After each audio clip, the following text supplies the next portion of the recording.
Welcome back to the CryptoWorld channel, everyone. My name is Josh, and right now, Bitcoin is still currently chopping around in this sideways price range in the short term, but in less than 24 hours from now, new CPI inflation numbers will be released, which could heavily affect the market in the shorter term. So I'll be talking about that in just a moment. Definitely stick around. First of all, talking about the new CPI inflation numbers that will be released tomorrow. In fact, they will be released at 12:30 p.m. GMT time on the 12th of July, so roughly around this time tomorrow. And in case you're wondering, the current year-over-year inflation rate in the US is sitting at 4% year-over-year in the CPI inflation. And if you're looking at the market expectations, right now, the majority consensus is expecting this inflation rate to drop down to 3.1% year over year with tomorrow's new numbers. And if you're taking a look at the trading economics forecast, this is predicting for inflation to drop down to 3.2% year over year inflation with tomorrow's numbers being released. So once again, right now, inflation's at around 4%, but it should be dropping down to close to 3% tomorrow. And now, generally speaking, these market expectations, for example, this 3.1% expectation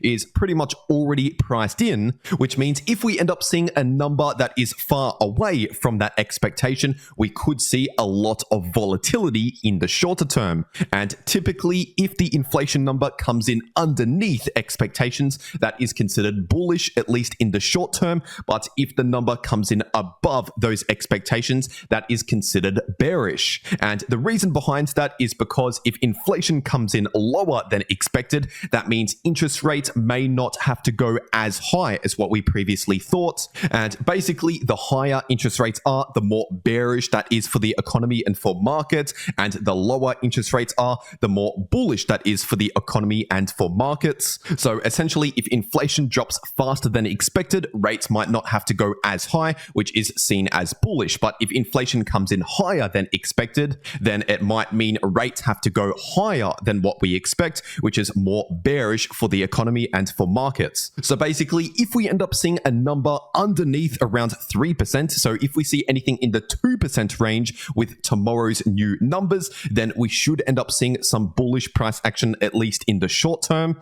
But on the flip side, if we see something like 3.5% or anything closer towards 4%, then we should see short-term bearish price action. And typically, the further away from expectations we get, the more volatile that will likely be in the short term for the market. So basically, if the numbers come in slightly below or slightly above expectations, then we shouldn't really be expecting a massive move in the short term. But if we end up seeing the numbers come in well away from expectations, for example, a full percentage point away from those expectations, then in that case, that is when we could see a lot more volatile price action in the short term. So either way, around this time, around 12:30 p.m. in the GMT time zone, we should be seeing a little bit of volatility in the short term either way. But the further we are from expectations, the further those new numbers are from these expectations, the more extreme that volatility could be. And in case you're wondering about upcoming FOMC meetings, also known as Fed meetings, the next Fed meeting is happening on the 26th of July. And as of right now, the majority in the market is basically pricing in for one more 25 basis point hike, which means raising interest rates by another 0.25%. So once again, that is likely coming towards the end of this month. And then right now, the majority in the market is expecting interest rates to peak after that next interest rate hike.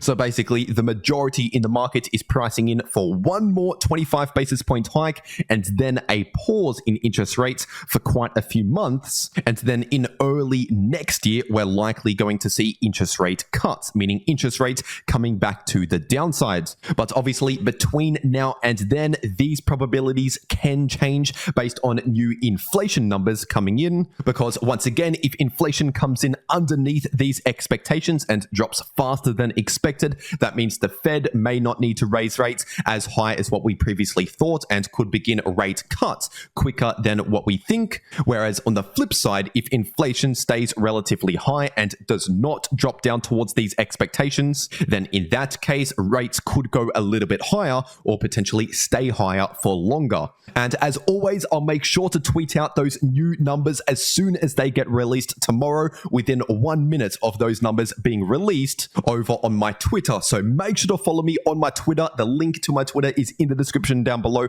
and in the pinned comment for real-time updates like those new inflation numbers tomorrow. But anyway, now getting into the Bitcoin part of this video. This is on the daily Bitcoin to US dollar chart, because obviously the 4-day and the weekly chart have not really changed over the last 1 day. So if you're new to the channel and you want to know more about this weekly chart or the 4-day time frame, then take a look at my last video on the channel. But looking at the daily time frame, and obviously right now the price of Bitcoin is still running into this important resistance going up towards around 31,000, with this shorter term bearish divergence currently playing out, which basically means we should not currently expect a lot of bullish momentum in the imminent shorter term. So essentially right now we're basically seeing a pause from this larger bullish trend, which is helping to reset the RSI on the daily time frame, which can actually give the price some more room to the upside when we eventually resume that bullish trend. And as for the daily Bitcoin MACD, technically speaking, this is still currently looking more bearish than bullish, but with that being said, it is showing very low momentum in the shorter term, which basically means we should not really be expecting a massive dump or crash in the short term, and instead we're likely going to see some more choppy sideways price action, at least up until those new inflation numbers. And now staying on the daily time frame, looking at those Fibonacci extensions, and once again, if we see a confirmed breakout above this important resistance at around 31,000, then in that case, the next important Fibonacci extension is sitting at approximately 37,000. And what's interesting about that 37k level is that level is also the same price target for this bullish flag pattern here on the 8-hour Bitcoin charts, because as you can see, obviously we saw that massive move to the upside, and then since then we've seen a lot of choppy sideways price action in this parallel channel, which is a textbook bullish flag pattern. And so all we need to see now is simply a confirmed breakout above this important resistance at around 31,000 in order to actually confirm this pattern and confirm this technical price target to the upside, once again at around 37,000. And now if you're zooming into the shorter term, as for short-term support, we still have this area sitting in between around 29.9k to around 30.1k. And as for short-term resistance, we have this price range, which as of right now, we've just seen a perfect rejection from, sitting in between around 30.8k to 31k. And above that, we also have this level of resistance at around 31.3k. And so right now, while the price of Bitcoin is still trading in between this support and these resistance levels, right now I'm still very neutral in the shorter term, because the price of Bitcoin is basically in a choppy sideways price range. But once again, that could potentially change depending on those new inflation numbers being released tomorrow. And by the way, if you want to know how to make a lot of money very easily in a sideways price range just like this, then stick around to the end of this video to find out more. But first, getting into the Ethereum part of this video, this is on the daily ETH to US dollar chart. And right now, as of recording this video, the price of ETH is technically still within this larger multi-month long bullish trend. It's just right now in the shorter term, we're simply taking a short-term pause from that bullish trend. And if you're looking at the daily Ethereum price oscillators, right now the daily Ethereum RSI is still looking relatively neutral, while the daily Ethereum MACD is still technically looking more bearish than bullish. But once again, this is still showing very low momentum in the short term, which means we should not really be expecting a massive crash or dump in the imminent short term. And instead, we're likely going to see either some more choppy sideways price action or potentially a slight pullback, kind of like what we've seen over the last 1 week or so.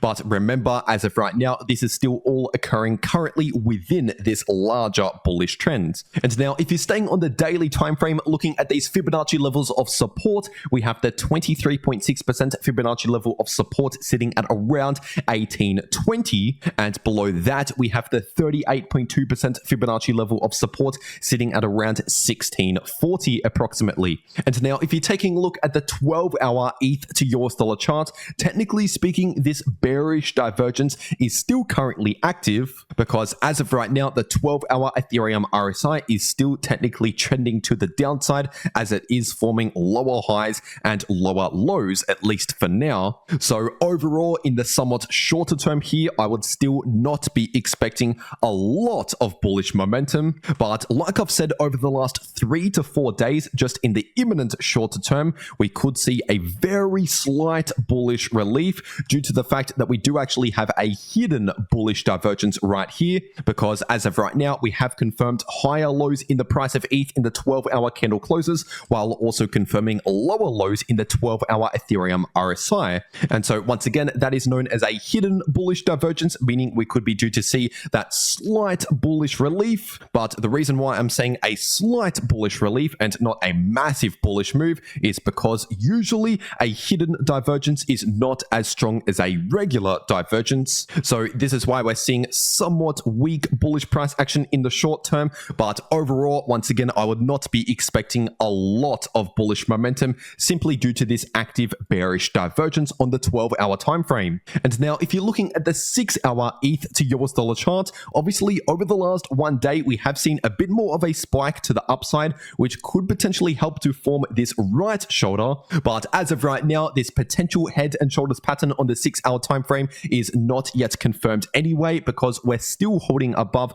this important level of support at around 1820. And now, if you want to know how to make a lot of profit very easily in the crypto market, no matter if the price is going to the upside, to the downside, or simply chopping around sideways like it is right now in the short term, then make sure to watch these videos popping up right here on your screen. The video in the top left shows you how to make money no matter if the price is bullish or bearish using AI, and the video in the bottom left shows you how you can make easy money in a choppy sideways price range. But anyway, that's everything that I have to say for today. I really hope you enjoyed, and I'll see you all in the next video.